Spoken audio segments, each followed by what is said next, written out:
J'ai longtemps pensé que la lutte contre l'antisémitisme ne serait pas le combat de notre génération, peut-être par naïveté ou par confiance. Comme beaucoup d'entre vous, j'ai pensé que le souvenir de la guerre, de la Shoah, les traces encore palpables de la dévastation du XXe siècle allaient nous immuniser d'une certaine manière, nous protéger contre le fléau et son retour. Je me disais que le monde avait compris, que nous avions la chance, l'immense chance, sans doute, d'être nés après. Bien sûr, ça fait des années maintenant que, comme beaucoup d'entre vous, j'ai compris que je m'étais trompée. J'ai compris que ce combat allait être aussi le nôtre et que nous devrions nous aussi faire face à l'insécurité ou à la sécurité menacée de nos maisons, de nos synagogues, de nos écoles. Je sais que je ne vous apprends rien en vous disant cela. Nous avons appris ces dernières années, et particulièrement depuis le 7 octobre, à vivre ainsi, à concevoir que cette situation anormale était devenue notre norme à tous, notre norme anormale, si on peut dire ainsi. La question à laquelle personne ne sait répondre, personne n'a jamais su répondre, c'est toujours la question de l'origine de cette haine, de cette insécurité pour les Juifs. D'où vient vraiment cette passion antisémite, cette rage qui prend des formes si variées, qui mute en permanence? On en a voulu aux Juifs à travers l'histoire parce qu'ils étaient trop riches, trop pauvres, trop intégrés, pas assez intégrés, capitalistes ou bolcheviques, trop discrets ou trop visibles.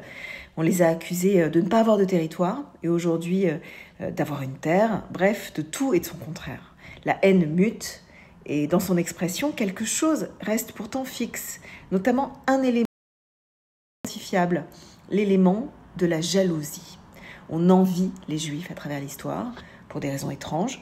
On pense qu'ils ont plus de chance, plus d'argent, plus de pouvoir, plus de culture, plus de solidarité entre eux, plus de ceci, plus de cela.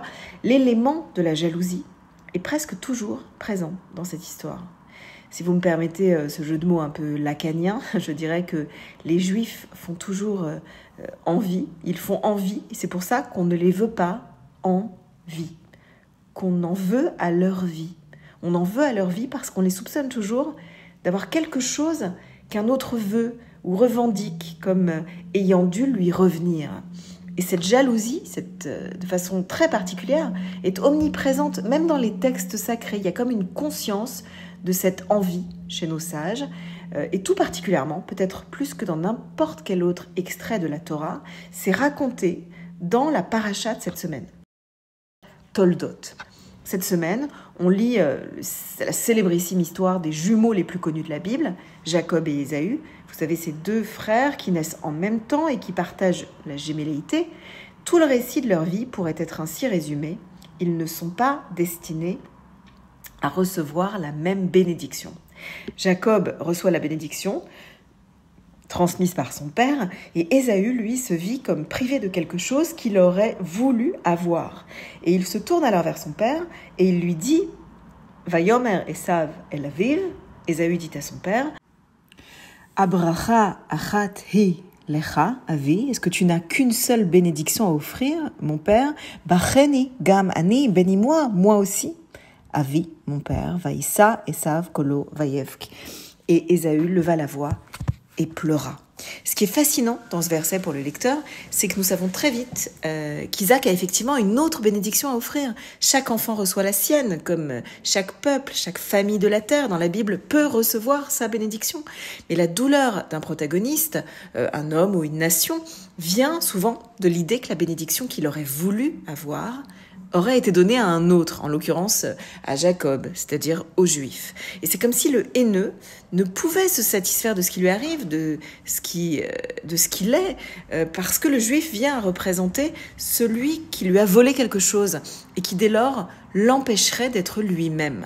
Cette accusation dans l'histoire de l'antisémitisme de bien des manières, notamment dans l'antisémitisme théologique, cette idée que certains théologiens chrétiens et certains théologiens musulmans aujourd'hui encore véhiculent l'idée soit d'une usurpation juive de l'Alliance ou alors d'un détournement de la vérité du texte. Mais pas seulement là.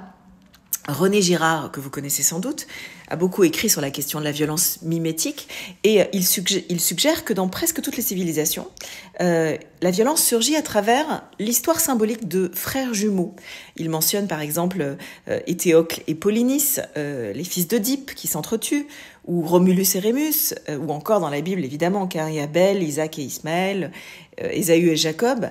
Et en fait c'est toujours la même histoire qui est répétée. Un frère se convainc que l'autre l'empêche d'exister. Et alors il se met en tête de s'en débarrasser par envie de lui prendre la vie. Et en fait, nous voici peut-être revenus à ce point terrible de l'histoire, à nous demander ensemble comment convaincre tout le monde qu'il y a suffisamment de bénédiction pour tout un chacun et que la haine de l'autre pour ce qu'il est supposé avoir, c'est-à-dire la jalousie et l'envie, annonce toujours les pires catastrophes de l'histoire. Shabbat Shalom.